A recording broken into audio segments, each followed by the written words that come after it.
Bex. Do you not think, Emily, there's an issue with Pakistani Muslims raping working-class white underage girls? Do you not think there's an issue there? I think Are you telling me there's no issue? Appalling issue with grooming. Are you telling when it me hits any community and any age? Are you we telling only me? ever hear Are you you talk telling me about there's no Pakistani issue? Are you telling me perpetrators. there's no issue? I'm telling you that you are focusing on Pakistani grooming gangs because probably you're racist and you don't believe that there are white perpetrators of the...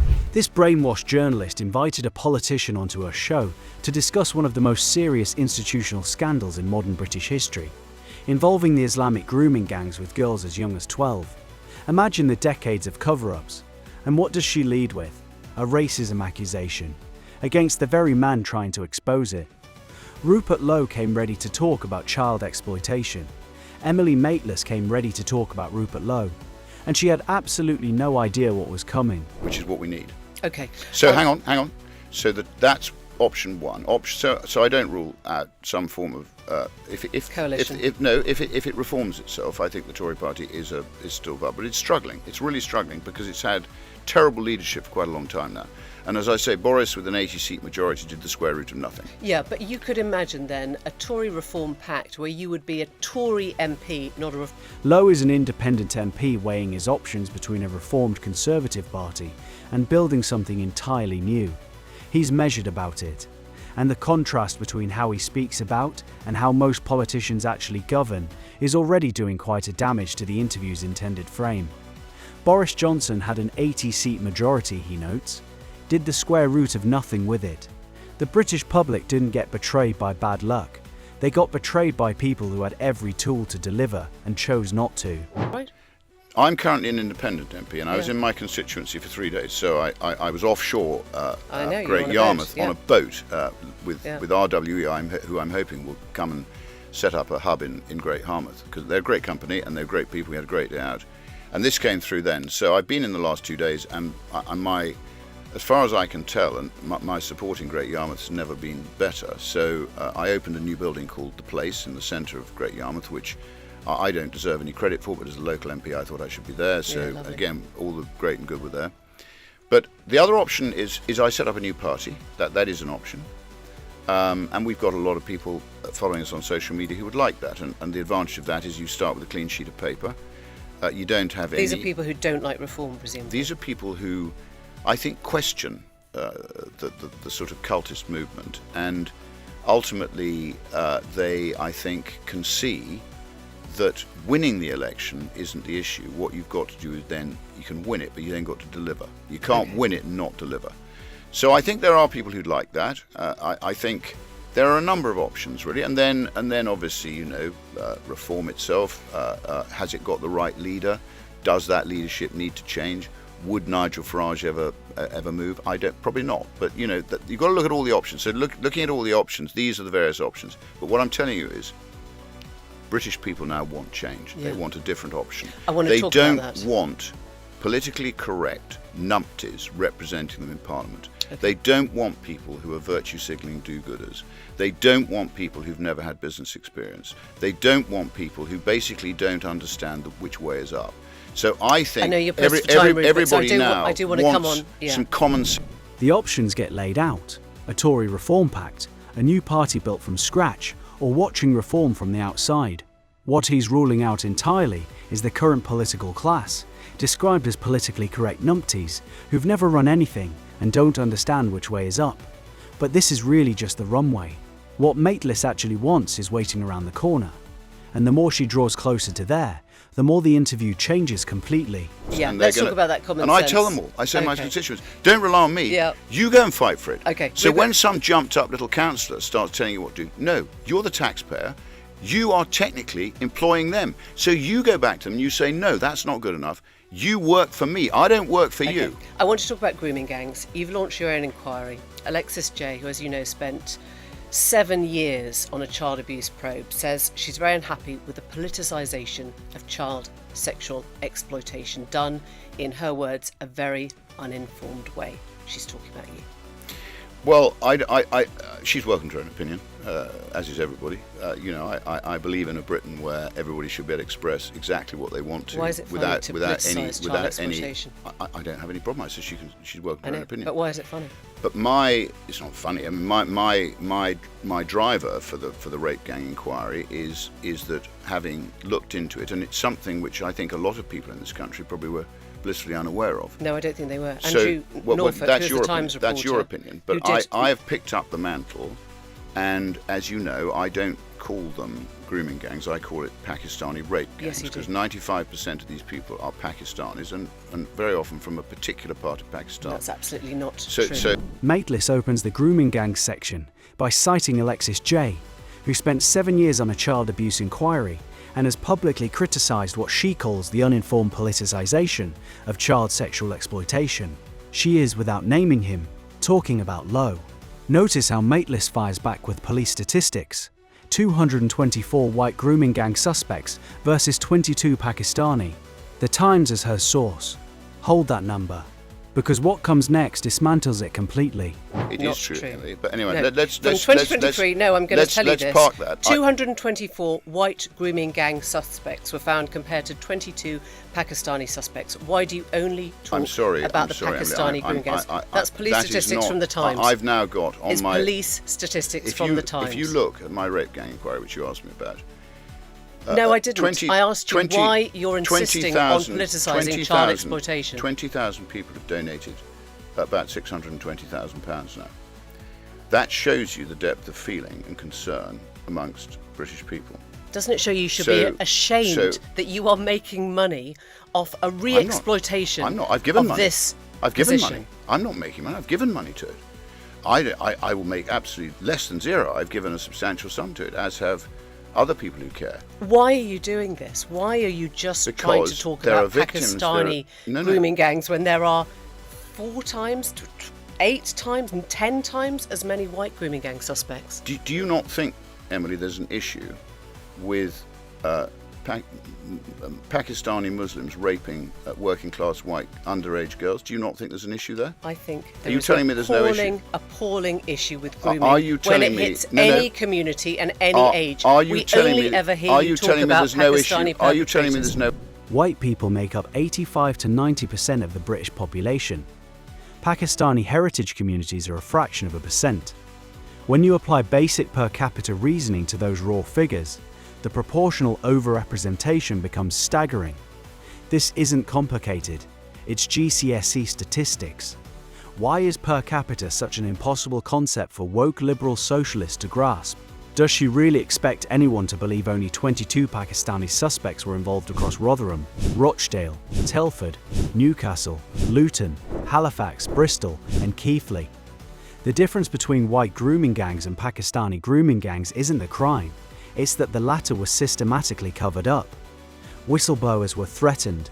The racial element was deliberately ignored by police and local councils for fear of being called racist, which is precisely the accusation now about to be deployed against the man trying to finish the job they refused to start. 20,000 people donated over £600,000 to Lowe's inquiry, not because he's famous, because they recognise something real is being chased. Mateless frames this as exploiting victims, and then she asks why he's doing it, and this is where the explosion happens. That you are focusing on Pakistani grooming gangs because probably you're racist and you don't believe that there are white perpetrators of the same crime. Can you deny that? I am concentrating on it because it's a blot on our national history. Isn't any grooming a blot on our history? It has not been properly dealt with. Isn't any grooming a blot on our history? Why don't you talk about anyone else? My grooming gang inquiry, I have a victim who's working with us.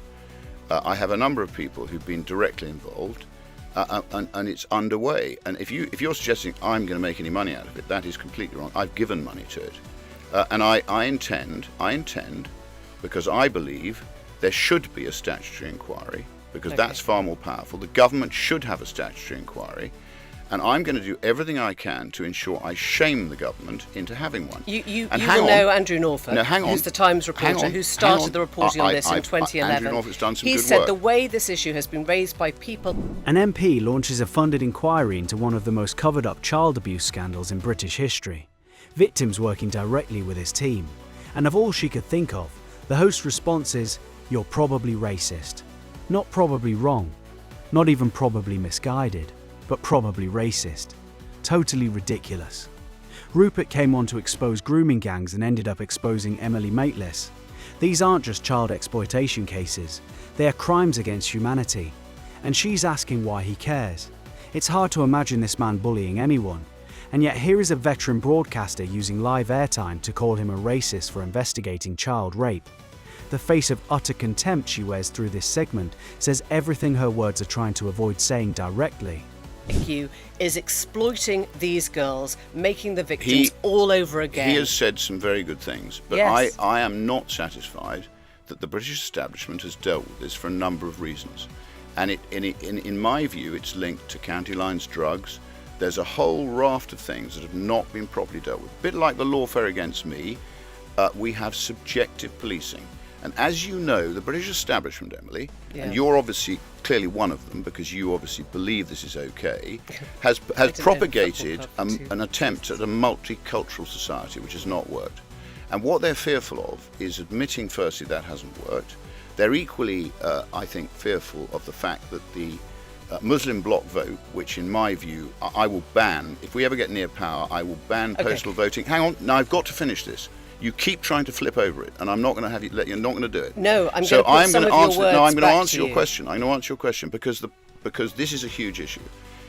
It happened largely in Labour wards. I think the police are very often to blame because I think they haven't dealt with it properly. I think some of the social services are to blame. They haven't dealt with it properly. Emily, this goes to the root of what I call woke Britain. Okay, let's understand. I am perfectly entitled to have a crowdfunder, as an MP, to out something that I think needs outing. Okay. Now I'm not saying there aren't other things that need outing as well, but I think this is a particularly vile blot on Britain's history. Yes. You can throw as much liberal cant as you want at me, but I am not going to back down, and it's perfectly within my right. And if you can't see the fact that 20,000 people have put their trust in me, I feel incredibly humbled by that. They have contributed because they know there's an issue here that the state has not dealt with. The police failed, social services failed, local authorities failed, and every single one of those failures happened predominantly in Labour wards. The crowdfunder is 20,000 members of the public putting their trust in someone to do what the state refused to. He finds it humbling. How can she call herself a journalist when she hadn't even read his document? She just wanted to accuse him of bullying. Really poor work. And people watching knew it. Asking whether all grooming is bad in this country, all exploitation of young girls is bad, or just one particular type done by one particular... All grooming is bad. Because I didn't hear you say that. All grooming is bad. Okay. And so all rape is bad. And all treatment of underage children is bad. You've advocated the deportation of all illegal immigrants, and you've said we need to start rapidly... Hang on, repeat that. What did I say? You've advocated the deportation, I believe, of all illegal I'll tell you my position on this. No, I want to just get this quote out. We need to start rapidly emptying the tub.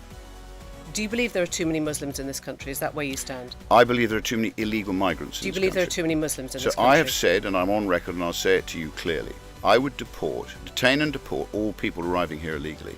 The basis of a sovereign nation is That's to defend... That's not the question I asked. Do you believe there are too many Muslims? You can say yes or no. Just say yes or no. I am intent on detaining and deporting all illegal migrants. I am intent on deporting all people living here illegally. I am intent on detaining all criminals, foreign criminals, in our prisons straight away. Yeah. I am also intent on deporting those people who knew that rape was happening within their family and didn't report it. You've talked about how you'd like to see illegal migrants put on an island off Scotland with minimal food. Your words. Now immigration. And this is where Lowe stops being polite entirely. Rapidly empty the tub of illegal migrants. Detain them. Deport them. Maitlis immediately tries to get him to say he believes there are too many Muslims in Britain. He refuses the framing every single time. His position is precise. Too many illegal migrants. She keeps pushing. He keeps not moving. Then she drops the quote back at him. Migrants on an island off Scotland with minimal food. His direct words from a previous interview. do That's the what rest. I said. That's what I said. So do you advocate pain and suffering for anyone who washes up? I here? advocate detaining and deporting. But if because of the Human Rights Act, which as you know beds the ECHR let the midges do the within rest. it, hang on, embeds the ECHR within it. If our arguably deficient legal system doesn't allow us to act as a proper sovereign nation, no, hang on, let me answer. I'm quoting your words. You put them on an island off Scotland with minimal food and let the midges do the rest. Before you jump in like Rumpelstiltskin, let me answer. So, if our legal system doesn't allow us as a sovereign nation to deport, which personally I would repeal a number of acts, including the Human Rights Act, and I would deport them straight away because they've travelled across safe countries, which they shouldn't do. They shouldn't do. Starve to death. Under international law, they should not be travelling across safe countries to get here. Yeah. France should not be being paid 500 million a year and then shipping This over is migrants here. Should be left with minimal food and let the midges so do the rest. So therefore, hang on, death. I'll answer your question. I said what I said because I mean it. And at the end of the day, if you don't think the British people agree with me, then you're wrong, because they do. They've had enough of it.